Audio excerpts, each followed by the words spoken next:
Friday. What's going on? Did you have a good week? Do you have something fun planned?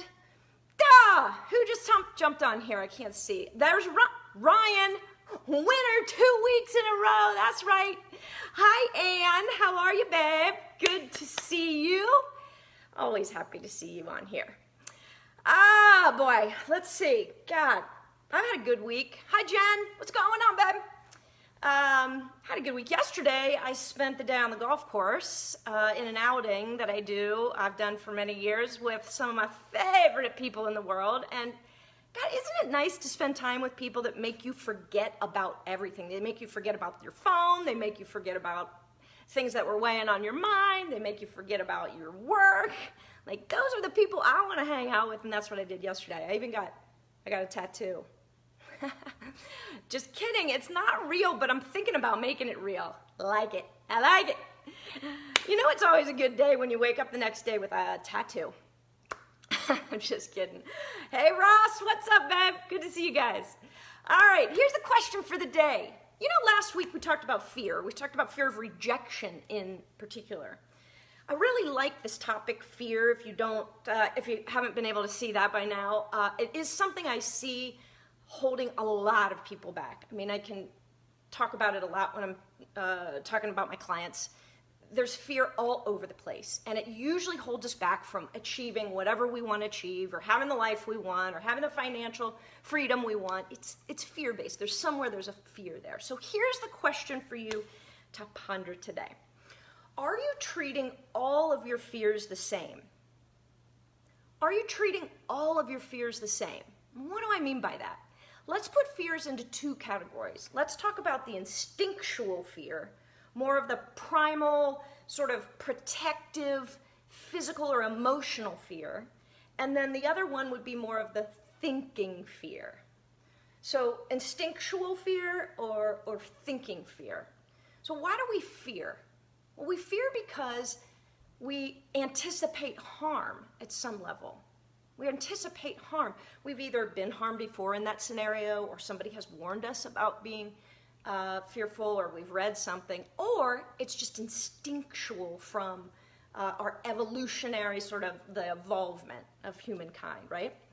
So if you think of most common fears, you think of fear of heights, you think of public speaking, think of fear of snakes, you think of fear of the dark, fear of flying, fear of death, fear of mice. I bet I named something that you're fearful of, and if you're not fearful of any of those, kudos. All right, let's take flying, for instance.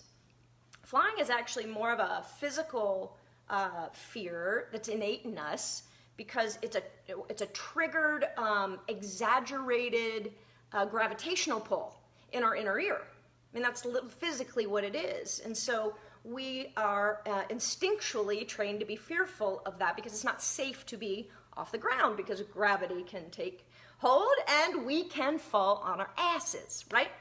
So fear of heights is one of those. And then think of public speaking. You think that's about sort of what people will think of me, but really it's actually more primal or instinctual because we want to protect ourselves. And if we're up on a stage in front of people, we are exposed to an unsafe situation. And that's where the fear of public speaking actually sort of sits at its core. We think of it more as a thinking thing, but it's actually more primal or instinctive or innate than that. Fear of the dark, think of that. Same thing where it goes back to sort of pre-evolutionary situations where most hunting went on at night, and we were hunted as a species at night. So the fear of the dark, I think, again, is instinctual or inherent or innate or whatever you want to say. Death, same thing. We have a primal desire, thank goodness, to survive. And so we naturally will have a fear of death. And then mice, back when communities were being formed, early times of communities being formed, you know, mice carried diseases that would take entire communities out. There's also the startle effect of a mouse or anything that moves quickly. So those are more instinctual fears, okay? And I get it. We need to have those fears. We want to protect ourselves. And that's not what I want to talk about today. Like somebody else is standing here. Yeah, it's my friend. Monica's lost it officially. All right, let's talk about more of the thinking fears. That's what I want to talk about because that's what I'm seeing holding you back. Ugh. I am fired up again today, I'm not gonna lie. All right, thinking fears. So we worry ourselves into inaction like freaking champions, don't we? What is worry ourselves right into complete paralysis and stagnation? You know, we talked about asking for the job you want, or asking somebody out on a date, or starting a business, or writing a book, or going to that open mic night at the comedy club, or singing in front of the public eye, or all those things. We'll just think ourselves right into and right out of doing that.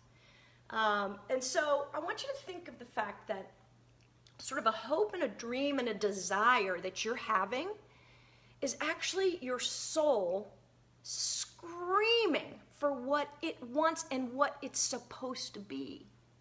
It's screaming to your brain, and your brain is reacting in a weird way because its number one job is to keep you from discomfort and pain. But when you get that message and when a fear arises, it's actually your soul screaming for what it wants. There's this great quote, and I don't want to screw it up, so I wrote it down.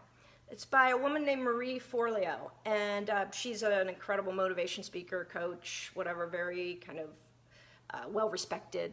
She runs Marie TV. Check her out. She's really cool. She says, follow your fear.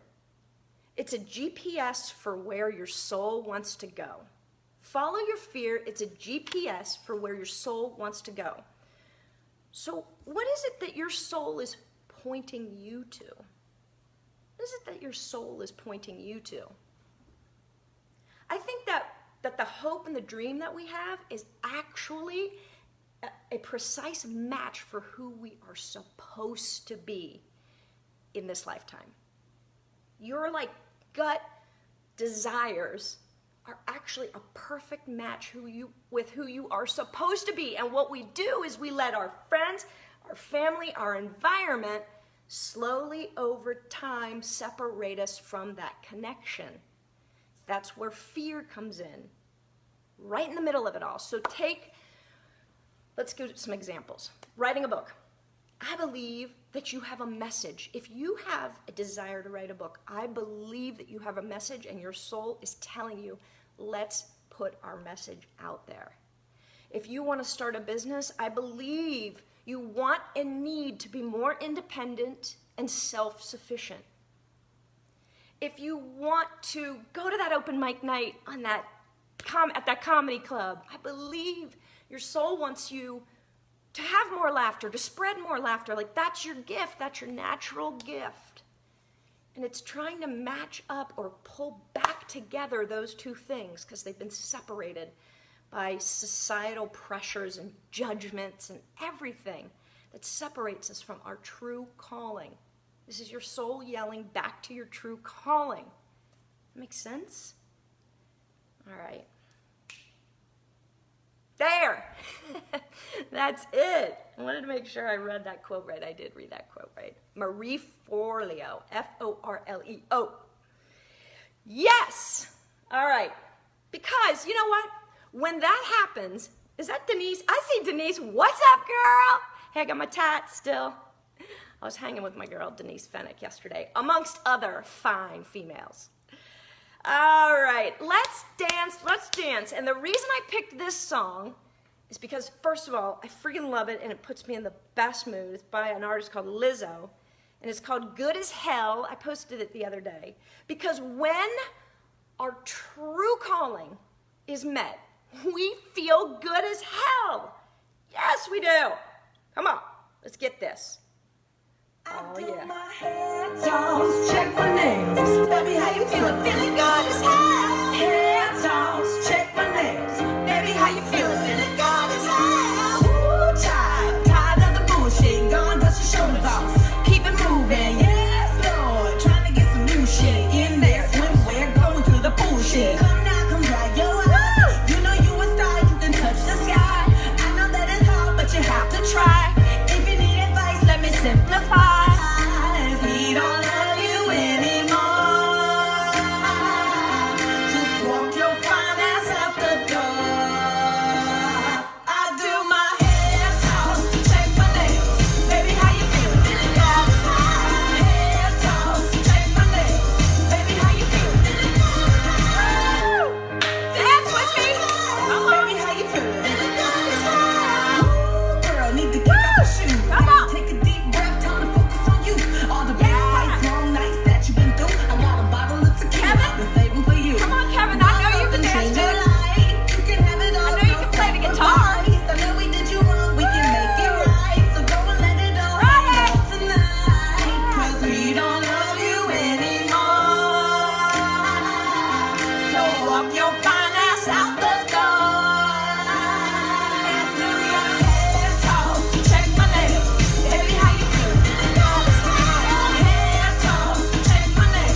guys, so, oh, this is a good part. I gotta go. All right, guys, hope that helped. Look at your fears, and make sure you're not reacting to all your fears the same way. Let's look at those thinking fears and freaking bust them up. Go! All right, guys, hope you have a great weekend. If you want to talk about anything, if there's a fear you have that I can maybe help you get through, I would love nothing more than to do that. All right, guys, take care, and as always, call me if you need me. See ya.